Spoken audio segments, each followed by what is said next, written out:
Hey guys, in this video I'm going to show you how to delete your Vercel project. If you find this video helpful, please consider to like this video and subscribe to my channel. In saying that, let's just jump straight into the video. Okay, so this is quite an easy one. So what we need to do is head on over to vercel.com and sign into your account.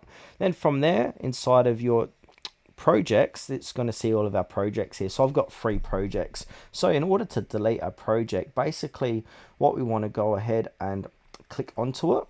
So say for example, I want to go ahead and choose this weight loss tracker project.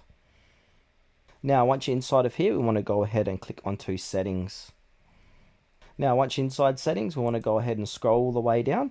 Now it's going to say delete project. So this is going to permanently delete this project and all deployments, domains, and variables, serviceless functions and settings. So just click on delete project. Now in order to confirm, we need to go ahead and type in weight loss tracker or your project, not actual my project. So go ahead and type in your project name, and then to confirm, type delete my project and click delete project.